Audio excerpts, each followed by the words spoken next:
Okwekalakaasa olunaku olwaleero ennaku z'omwezi nga 23 bagezezzaako naye nga bwe kiri nti ekijja omanyi kinyaga bitono babadde babeetegekedde naye nga obubaka bo already buyiseewo bannayuganda balaze obutali bumativu era bangi nnyo bali mu makomera bwetyo Uganda Law Society esazeewo negamba nti kabateekewo tiimu wali ku Jinja Road Police Station basobole okubeera nga ate banganga ekizibu kyabo abasibiddwa basobole okubeera nga baweebwa police bond. Jukira nti bangi nnyo kubeekalakaasi bakwatiddwa era Uganda Law Society bwetyo nayo munnange neesalawo eteekawo ttiimu basobole okubeera nga basecuringa bail kwabo abakwatiddwa wano mu Kampala so nga ate eri side eya Uganda Human Rights Commission omukyala Maria Muwangadya akulira akakiiko ka Uganda Human Rights Commission bw'atyo naye avumiridde ekyokukwatibwa kw'abantu abeekalakaasa olw'ensonga ennambulule obulungi era n'asaba bateebwe bonnambiro nga tebateekeddwako bukwakkulizo bwonna. Munnange nga Uganda Law Society ekulembeddwamu Bernard Owundo ono nga president owa Uganda Law Society balooya okuva mu Legal Aid Project eya Uganda Law Society bano beetegefu nnyo era balaze obumalirivu wali ku Jinja Road Police Station okuba nti basecuringa bond eyabo bonna abakwatiddwa. Batutegeezezza nti omukulu Owundo atugambye nti babadde bategeezeddwa balindeko akaseera nti stations zonna ba protesters oba abeekalakaasi gye babadde batwaliddwa nga bateeteddwa mu nkomyo babadde bamaze okubeera nga zonna bazitalaaga bazituukako era balooya bonna babadde buli omu nga beegabanyizzaamu bwe batyo okuva mu Uganda Law Society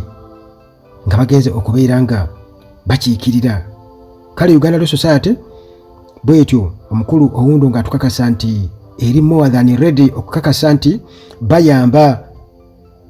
okulaba nga bawa legal aid. Jukira nti mu ntaputa y'amateeka okwekalakaasa muganda wange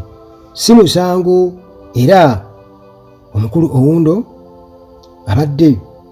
yamaze dde okubeera nga ategeeza abasibe basobodde okubeera nga akubako ekimunye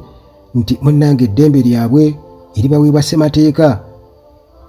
era balina okubeera nti bayisibwa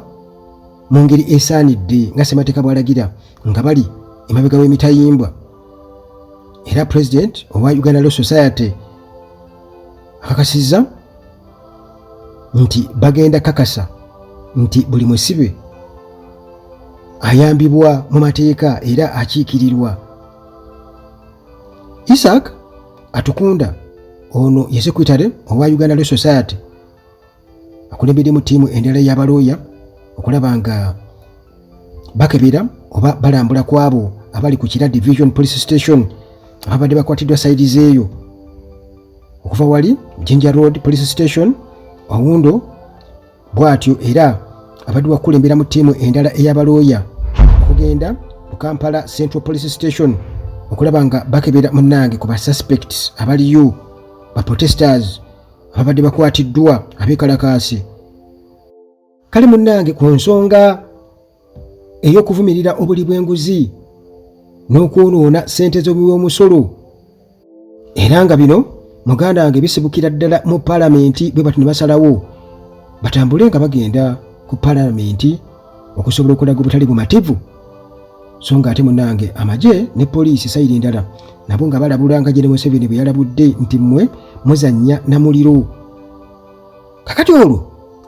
Uganda Human Rights Commission chairperson nga ono ye mulamuzi Maria Muwangadya naye munnange avuddeyo n'awa gavumenti amagezi nti bano abakwatiddwa mu kwekalakaasa kuno nga bavumirira obuli bw'enguzi balina okubeera nga baleetebwa mu kkooti mu kiseera ekirambikiddwa obulungi ssemateeka. Wangadya era bw'atyo asabye gavumenti etunuulire mu kyokuta bonna beekutte ewatali kakwakkulizo konna, ewatali kubeera nga ebakyajinga mu ngeri yonna. Kakati lipooti ze tulina ziraga nti abavubuka bangi bakwatiddwa okuviira ddala ku makya lunaku lwakubiri naku z'omwezi 23 nga bwe kyabadde kitegekeddwa okwekalakaasa. Tulabye ng'emmotoka za poliisi zitambula buli wamu ku roundabouts wonna w'oyita, bataddewo emmotoka ba tiya gaasi ku switi zonna mu Kampala. Kale olwo munnange nga bagezaako kuba nti baziyiza abantu kubeera nga batambula okugenda ku palamenti nga balaga obutali mubativu ku nguzi egenda mu maaso. Kati olwo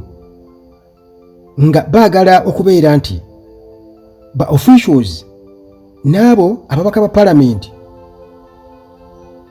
abafuna mu kintu kino ekyenguzi balabisibwa era nabo bakakasa nti kyebakola kikyamu. Omulamuzi Wangadya akulira Uganda Human Rights Commission era bw'atyo n'akuba omulanga eri security agencies zonna okubeera nti nno munnange zikwasaganya ensonga y'abeekalakaasi mu mateeka ewatali kubuuka mateeka ti mubakube nga gino Museveni byasuubizza okubeera nti bazannya na fire. Mujjukira bulungi nnyo mu kiseera ekya lockdown, kisala kya lockdown, abasajja baabuuzanga tewawulidde kigambo kya pulezidenti, ekiragiro tewakiwulidde, anti olwo otambula budde bwa kawungeezi onoonya kikomando, ogenda mu ddwaliro obudde bukukutte, kwegamba nga bakubuuza tewawulidde kigambo ekyo, tewakiwulidde, kafiyu etandika ssaawa mmeka? Abali bagenda okuzaala byalugwamu, abo bo baalugwamu kubanga tebabakkiriza nga agenda kuzaala, babagamba nga muddeeyo munaazaala enkya. Kati abakyala munnanga abaana babafiira munda, musajja atwala mukyala weeka ng'amulaba abulidi ng'aggwawo naye nga wabweru okugezako fuluma okunnyonnyola waaca tewawulidde kigambo, tewawulidde kiragiro kya Museveni kye baayogera nga bagamba tewawulidde kiragiro kya pulezidenti tewakiwulidde. Ebyo tonyumya kwegamba nga muganda wange ekiragiro kisinga amateeka aga Katonda. Essaawa eyo muganda wange nga balinga bakutegeeza nti Katonda yalagidde teri kugenda kuzaala, muddeeyo patro nga ne bogenda ku poliisi gwe tebakutunuulira agenda okuzaala, wabula basobola okunoonya abakafiyu aba violations amateeka ga kafiyu ne babaleeta kuba babasuubiramu 5 galinga 5 okuvaayo, 5 bakutwala Kitalya n'obeera eyo 5 okuvaayo gwe basanze gwe bakutte mu biseera bya kafiyu, naye mu biseera ebyo bya kafiyu nti ogenda kuzaala oyinza n'okuba gw'ogenda okuzaala yagenda okukayanira entebe.